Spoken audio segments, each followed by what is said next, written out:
Mileva Maric. Mileva Maric was the first and favorite child of an ambitious Serbian peasant who had joined the army, married into modest wealth, and then dedicated himself to making sure that his brilliant daughter was able to prevail in the male world of math and physics. She spent most of her childhood in Novi Sad, a Serbian city then held by Hungary, and attended a variety of ever more demanding schools, at each of which she was at the top of her class, culminating when her father convinced the all-male classical gymnasium in Zagreb to let her enroll. After graduating there with the top grades in physics and math, she made her way to Zurich, where she became, just before she turned 21, the only woman in Einstein's section of the Polytechnic.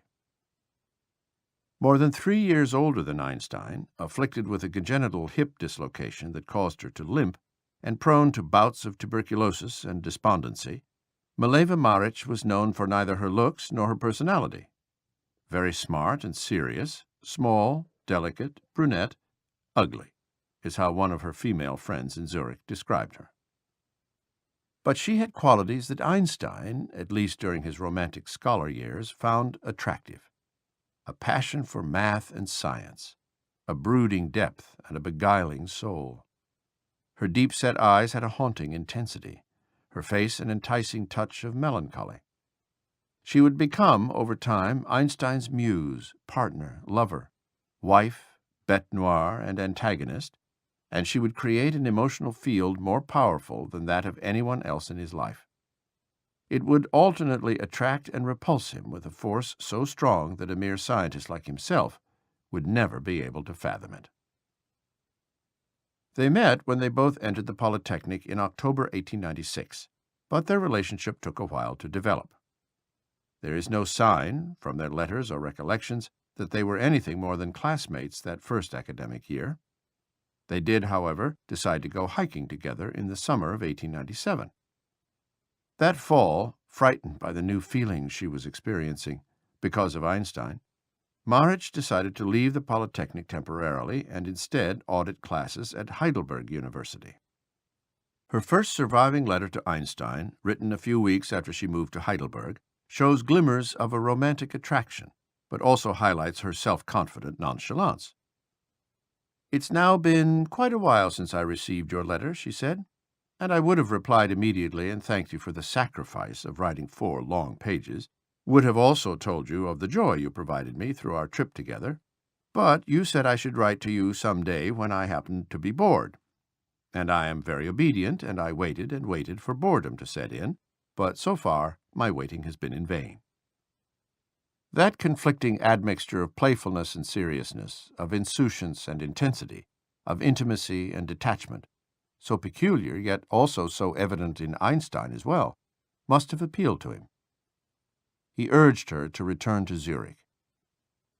By February 1898, she had made up her mind to do so, and he was thrilled. "I'm sure you won't regret your decision," he wrote. "You should come back as soon as possible." By April she was back, in a boarding house a few blocks from his, and now they were a couple. Friends were surprised that a sensuous and handsome man such as Einstein, who could have almost any woman fall for him, would find himself with a short and plain Serbian who had a limp and exuded an air of melancholy. It is easy to see why Einstein felt such an affinity for Maric. They were kindred spirits who perceived themselves as aloof scholars and outsiders. Slightly rebellious toward bourgeois expectations, they were both intellectuals who sought as a lover someone who would also be a partner, colleague, and collaborator.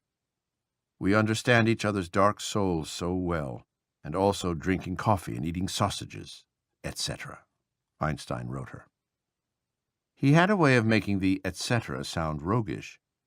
He closed another letter, "Best wishes, etc., especially the latter." They took pride in sharing a quirkiness. "I'm the same old rogue as I've always been," he wrote, "full of whims and mischief and as moody as ever." Above all, Einstein loved Maric for her mind. "How proud I will be to have a little Ph.D. for a sweetheart," he wrote to her at one point. Science and romance seemed to be interwoven. While on vacation with his family in 1899, Einstein lamented in a letter to Maric, When I read Helmholtz for the first time, I could not, and still cannot, believe that I was doing so without you sitting next to me. I enjoy working together, and I find it soothing, and also less boring." He began calling her Doxerl, Dolly, as well as "my wild little rascal," and "my street urchin." She called him Johansel, Johnny, and "my wicked little sweetheart."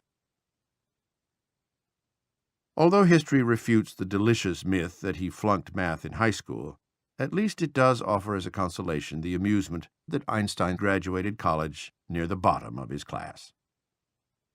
At least he graduated. His 4.9 average was just enough to let him get his diploma, which he did officially in July 1900. Mileva Maric, however, managed only a 4.0, by far the lowest in the class, and was not allowed to graduate. She determined that she would try again the following year. Not surprisingly, Einstein's years at the Polytechnic were marked by his pride at casting himself as a nonconformist.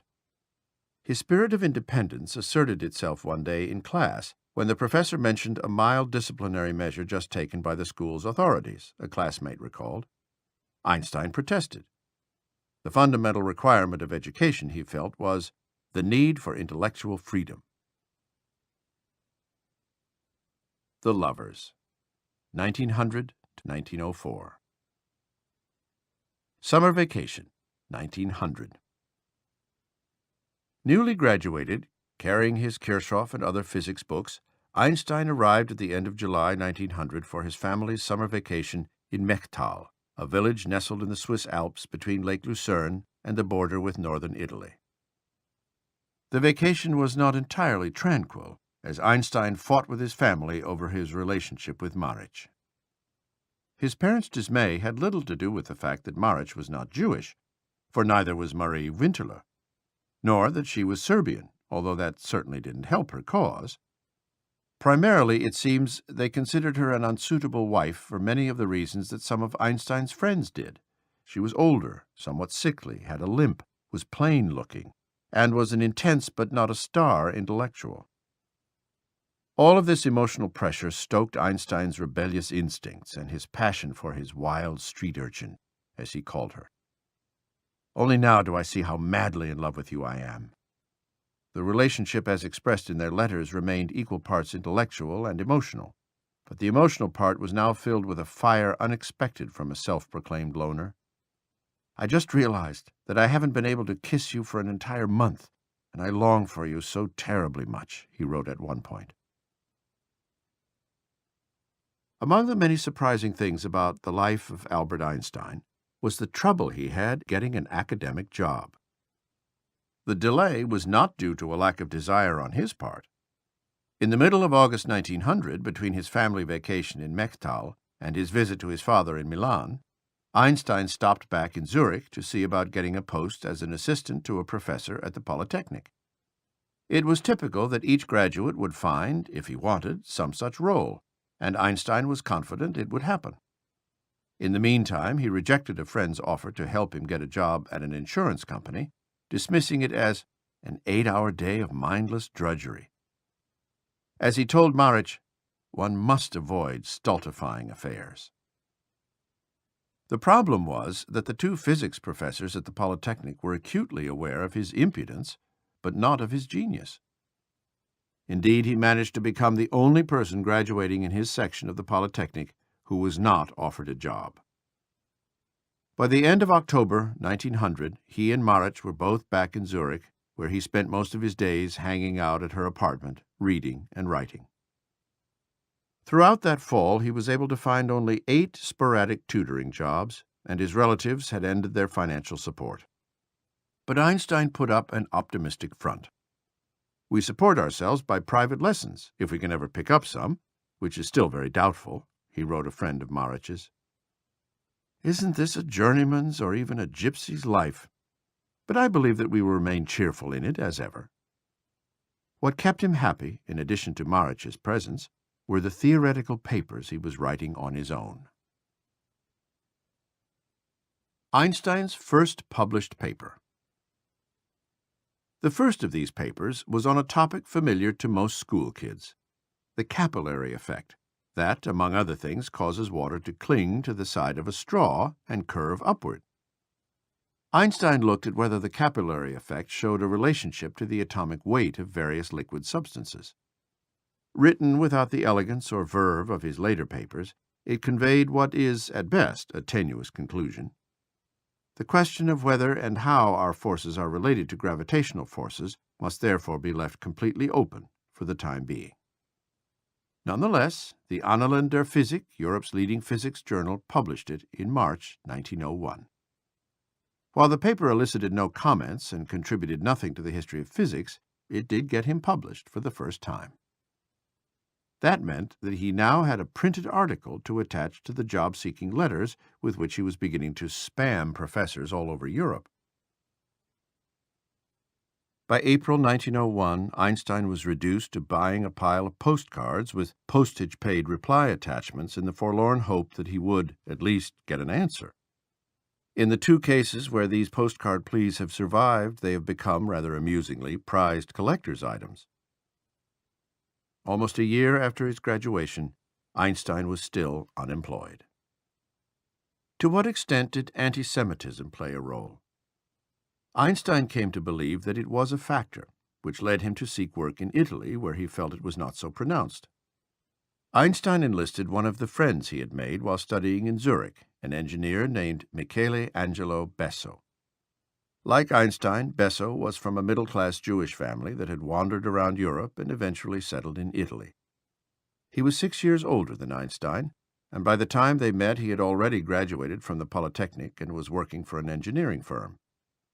He and Einstein forged a close friendship that would last for the rest of their lives. They died within weeks of each other in 1955.